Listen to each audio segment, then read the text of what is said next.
رسالت امام علیہ السلام کی ایک حدیث ہے، حضور پاک نے فرمایا ترفع زینت الدنیا سنت 50 و 100 کا 150 سال کے بعد ہمیں لگ ایسا رہا ہے کہ اللہ اپنے حسن کو اٹھا لے گا۔ پورے 150 ہجری میں، یہ 15 رجب 150 ہجری امام ابو حنیفہ کا دنیا سے انتقال ہے۔ یہ ہے ترفع زینت الدنیا سنت 50 و 100۔ میں کہہ رہا تھا انہوں نے 55 حج کیے ہیں، 55 حج۔ آخری بار جو حج کیا نا، بہت بڑے بزنس مین تھے، ان کے ہول سیل پر کپڑے کے کاروبار چلا کرتے تھے، اور سب کو کہہ رکھا تھا کہ جب بارش کا دن ہو، یعنی بادل آ جائے، عصر کے بعد دکان بند کر لینا، سفید وائٹ اور آف وائٹ کا فرق نہیں ہو سکے گا، ہم پیسے حرام نہ کما رہے ہوں گے۔ بالکل پابندی تھی، بس اللہ نے جتنا دیا دے دیا، آج بادل ہے میں نہیں کماتا۔ یہ امام صاحب کی ترتیب ہوتی تھی۔ ایک مرتبہ جا رہے تھے، ایک شخص نے ان کو دیکھ کے راستہ بدلا، غریب آدمی تھا۔ امام صاحب پیچھے چلے گا، کیوں بدلا؟ کہا میں نے آپ کا قرضہ دینا تھا، آج سامنا ہو گیا تو مجھے شرم آئی۔ سید ہے وہ بندہ، سادات کی قدر دیکھیں۔ امام صاحب کی آنکھوں میں آنسو بھرا ہے۔ کہا اللہ مجھ سے اس وجہ سے متعلق ہے، اور یہ حضور پاک کا خاندان کا بندہ، اور یہاں شرم کر کے منہ پھیر دے، میں نے آقا کو کیا منہ دکھانا ہے؟ کہا اللہ گواہ میں نے تجھے معاف کیا، آج کے بعد یہ کام نہ کر رہا۔ سود سے اتنے بچے تھے، حدیث پاک ہے کہ کسی بندے کو قرضہ دو اور اس سے فائدہ لے لو، قرضے کی بنیاد پہ، یہ سود ہے۔ امام صاحب نے اگر کسی کو قرضہ دیا ہوتا نا، اور اس کے گھر جانا ہوتا، تو اس کے دیوار کے سائے میں بھی نہیں ٹھہرتے تھے کہ شاید یہ بھی فائدہ لینے میں آ جائے اور یہ سود ہو جائے، میں دھوپ پہ ٹھہر جاؤں بہتر ہے۔ اتنی تقوی طہارت والی زندگی تھی۔ کپڑے کے بہترین کاروباری تھے، خود حلال کماتے تھے۔ 55 مرتبہ حج کیا۔ پہلا حج ابو کے ساتھ 15 سال کی عمر میں، کل عمر 70 سال ہے، پھر ہر سال حج ہے، وفات تک حج ہے۔ آخری حج میں جب گئے نا، جتنی جمع پونجی تھی، باقی اولاد میں اب ایک ہی بیٹے جو دینا تھا دے دیا، باقی ساری جمع پونجی اپنے ساتھ لائے، وہ چاہے سونے کے دینار ہوں یا چاندی کے درہم ہوں۔ امام صاحب رحمہ اللہ کے ساتھ ملازم تھے اور صندوقیں بھری ہوئی تھیں۔ کعبہ شریف کا جو دربان تھا نا، اسے کہا یہ تحفہ ہے تیرے لیے، مجھے پتہ ہے تو اگر چاہے تو میرے اوپر ایک احسان کر دے۔ اس نے کہا میں سمجھ گیا ہوں۔ امام صاحب کی ہر سال ایک خواہش ہوتی تھی حج پر کہ کبھی پوری رات مجھے کعبہ شریف کے اندر عبادت کرنے کے لیے مل جائے۔ 54 حجوں پر یہ وقت نہیں ملا کہ کعبے کے اندر ٹھہر کر پوری رات عبادت کرے۔ یہ آخری حج 55 نمبر کا ہے نا، اس کو ہدیہ بھی دیا کہ یار تیرے ہاتھ میں خانہ کعبہ کی چابی ہے، اور اس شخص نے کہا عشاء کی نماز کے بعد میں تمہیں اندر داخل کر دوں گا، صبح بات کریں گے۔ اور انہوں نے کعبہ شریف کے اندر امام صاحب کو بھیجا۔ ایک رات میں امام صاحب نے اس 2 نفل کے اندر پہلی رکعت میں 15 پارے اور دوسری رکعت میں 15 پارے پڑھ کے پورا قرآن ختم۔ یہ آخری حج۔ امام صاحب حج کر کے واپس لوٹے ہیں۔ بادشاہ وقت نے لوگوں سے مشورہ کیا ہوا تھا کہ میری حکومت کمزور ہو رہی ہے، کیا کروں؟ کہا جی ابو حنیفہ کو اپنا چیف جسٹس بنا لو، دنیا تجھے سلام کرے گی کہ اتنا بڑا مولوی اس کے ساتھ ہے۔ میں نے کہا جی ٹھیک۔ مجمع جمع کیا علماء کا، وہ جو اس کے کاسا لیس مولوی تھے بادشاہ کے، جو درباری مولانا تھے، ان کو کہا میری تیاری کراؤ۔ میں نے ابو حنیفہ سے کل بات، انہوں نے دلیلیں سمجھائیں، مسئلے سمجھائے، ادھر یوں ٹھیک۔ امام صاحب کو اگلے دن دربار میں بلایا، کہا ہم نے یہ سوچا ہے کہ آپ ہمارے چیف جسٹس بن جائیں، قاضی القضات۔ امام حنیفہ اندر سے سمجھتے تھے کہ ظالم ظلم کرتا ہے، اور اس کے ظلم پر میری مہر لگے، قیامت کے دن ناحق قتل میں میری گردن جہنم کی پل بنے۔ امام صاحب نے اسے کہا میرے اندر یہ اہلیت نہیں ہے۔ کیا مطلب؟ قاضی بننے کی اہلیت تو ہے، ظالم کا ساتھ دینے کی اہلیت نہیں ہے۔ انی لست لأہل۔ بادشاہ تھا نا، وہ دلائل کی تیاری کر کے بیٹھا تھا، اس نے سمجھا میں کوئی 30 31 32 مار خان ہوں۔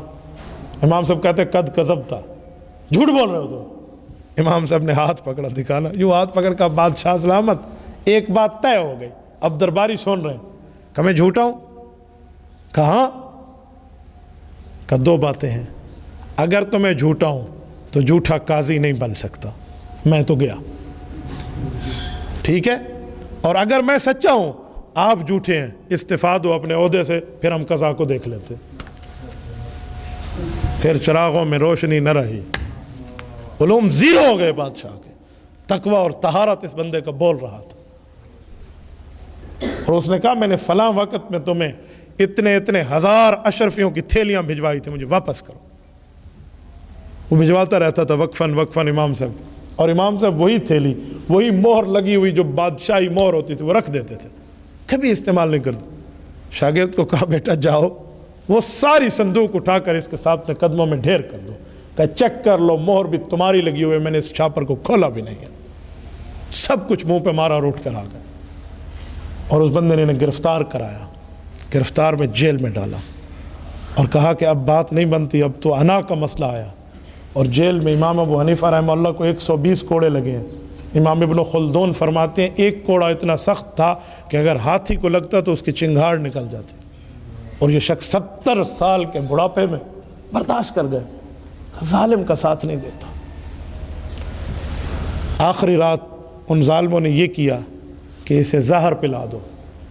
امام صاحب کے اوپر ظلم ہوا، لیکن اللہ کی طرف سے شہادت مقدر تھی، تو انہوں نے زور زبر سے زہر پلایا، اور زہر پلانے کے بعد پھر کوڑے مارے کہ زہر جسم میں سرایت کر جائے۔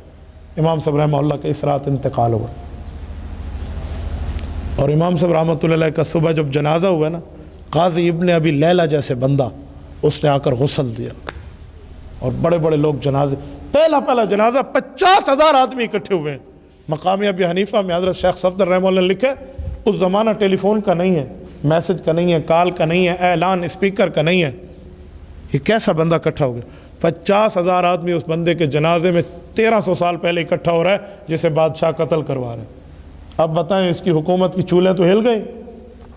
اور امام صاحب رحمۃ اللہ علیہ کے جب قبر پر جنازے ہوتے رہے، جو بعد میں لوگ آئے، پڑھتے رہے جنازے، اور جب قبر پہ لے گئے نا تو اس جگہ نہیں لے گئے جس جگہ بادشاہ نے زمین وقف کی تھی کہ اس جگہ قبریں لوگوں کی بناؤ۔ امام صاحب نے قبر خیزران میں بنوائی ہے۔ وجہ بادشاہ اور بادشاہ کی بیوی میں یہ مکالمہ ہوا، تو بیوی نے کہا تو سزا دے کر بھی اسے قتل کرا کے بھی ہار گیا، اور وہ مر کے بھی تجھ سے جیت گیا۔ کہا وہ کیسے؟ کہا تجھے پتہ ہے ابو حنیفہ نے تیری گرفتاری سے پہلے نصیحت لکھوا رکھی تھی، اپنی وصیت، کہ بادشاہ ظالم ہے، اس نے غصب کر کے یہ زمین قبرستان پہ دی ہے، یہ فلاں غریب آدمی کی زمین تھی، اور میں غصب شدہ زمین میں دفن نہیں ہونا چاہتا، میرا ذاتی پیسہ ہے، میں کاروباری آدمی، بزنس مین ہوں، میرے ذاتی پیسے سے بیٹا حماد وہاں ایک جگہ خرید لو، مجھے ذاتی خریدی ہوئی جگہ میں قبر چاہیے، میں غصب شدہ زمین میں بھی دفن نہیں ہوتا۔ بیوی نے کہا بادشاہ جو ظلم تو نے کی ہے نا، اس نے اپنی قبر اپنی حلال کے پیسوں سے بنوا کے بھی تیری حکومت کے خلاف ریفرنڈم قائم کر دیا۔ کیا کر سکتے ہو تم لوگ؟ آج بھی امام صاحب کی قبر خیزران میں ہے، مقبرہ خیزران بغداد کے اندر، گھر تو کوفہ میں تھا، بغداد میں شہادت اور وہاں قبر ہے۔ حدیث پاک میں جو بندہ اللہ کے راستے میں ہو، جس جگہ اس کو موت آئے، اس کے گھر سے لے کر وفات کی جگہ تک رب بے جوڑ موتی کا محل جنت میں اس کو تحفہ دے گا۔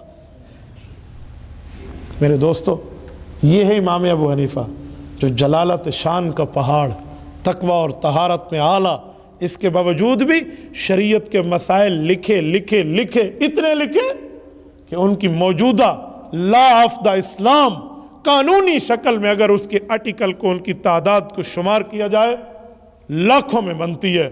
تقریباً 12,90,000 شریعت کے مسائل ہیں جو امام ابو حنیفہ نے صحابہ سے پڑھ کے امت کو لکھ کے دیے، لاکھوں کی تعداد۔